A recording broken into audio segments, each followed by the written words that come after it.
Hi everyone, this is a tutorial of creation the game Battle City. This is a game for NES from the Nintendo company, 1985 year of creation. The view in this game is from above. You have the tank, which you control, and a lot of levels to go through. In every level there is 20 enemies, which respawns with the interval of 3 seconds. Their goal is to kill the player or to destroy the player base, which is an eagle in the bottom of the game field. Player's goal is to destroy all 20 tanks. In this tutorial I'm gonna use language of programming Kotlin, minimum number of third-party libraries, and free Android Studio. All my tests I'm gonna make on the basic Android Studio emulator, and I presume that you already downloaded and installed Android Studio. If no, I will add the link how you can do it in the description of this video. Also in the description you can find all sources of code. So, in this tutorial I will try to explain every detail, so even the new guy in development couldn't find this tutorial useful. In this lesson I will create a game field with a player tank and add movements to it. So let's start. First I create a new project. First of all, I need to name my new project. Let's name it Tanks Tutorial. Then Android Studio will ask the minimum Android SDK version. My is 17 version by default. Then I pick empty activity in the next window. This action will create new activity named as main activity. Inside of it will happen all the magic of development. Also, it will be the layout of our game field. To create a tank of player, I need an image of tank. The one I can find in Google. I need PNG extension because this one has transparent background.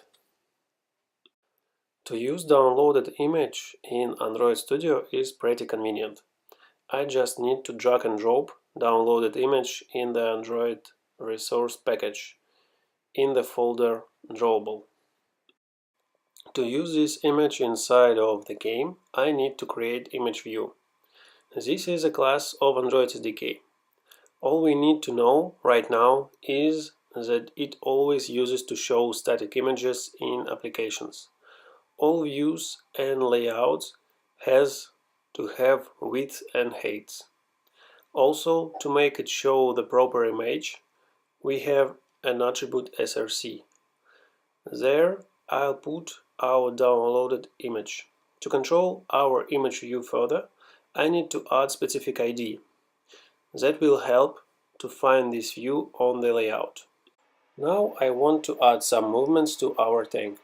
In order to control player movement, we have to catch user's input, check that he pressed proper keyboard key, and to proceed further with our logic. We have 4 possible directions of tank's movement: up, down, left and right. I decided to assign these movements to arrow buttons. We're going to main activity class. This class is responsible for the whole logic which happens in our current layout. To adjust keyboard press, we have a method onKeyDown. This method located in upCompatActivity class, and this method can help us to catch all keyboard events. But how can we check if proper key was pressed on the keyboard? Let's see then. In the overridden method onKeyDown we have 2 parameters, keyCode and keyEvent. So, every time user presses the key, we will catch some keycode and some event. We need to check is entered keycode equal with our arrow keys.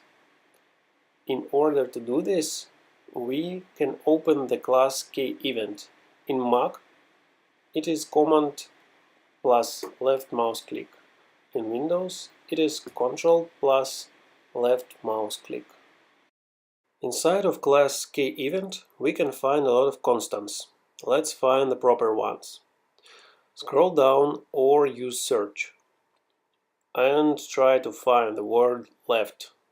You will be able to find some constants like keycode d pad left, right, down and up. These constants are related to our arrows on keyboard.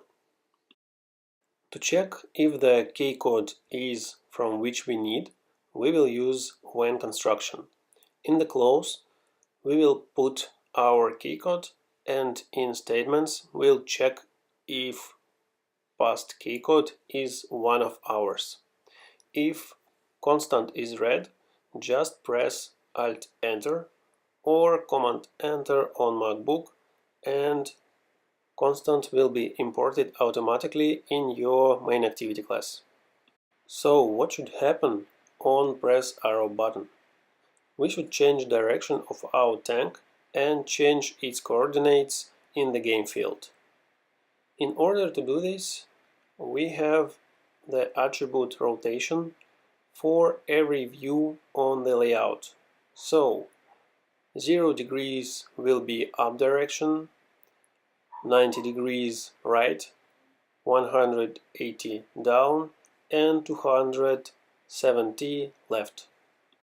In order to do our layout left, right, up or button, we can change the margins of our view.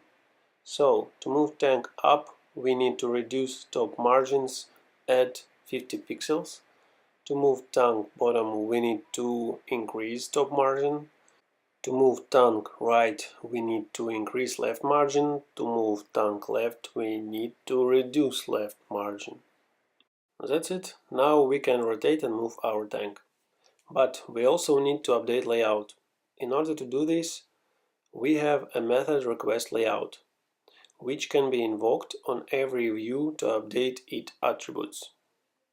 That's it with code writing for these lessons for now. All we want is to launch our application and test that all working as we wanted. In order to do that, I will press the button play in the top of Android Studio bar. That action will open the list of available emulators. If you launch Android Studio for the first time, you should create the new one. That can be done by press the button Create New Virtual Device. I want that my game launches on the pretty big screen, so my choice has fallen on the tablets. After that, you should name your created emulator and download some files if Android Studio will ask. Finish and you will see just created device in the list of available devices. Choose your device from this list and you can see your game started. Sometimes it takes some time to build the project and launch the application. Please be patient. So now we try to do everything works as we wanted. Press up, down, left, right works perfect. On this, I'll end my tutorial. The code of this tutorial you can find in the description of the video. Please leave comments if you have any questions. That's all. Bye.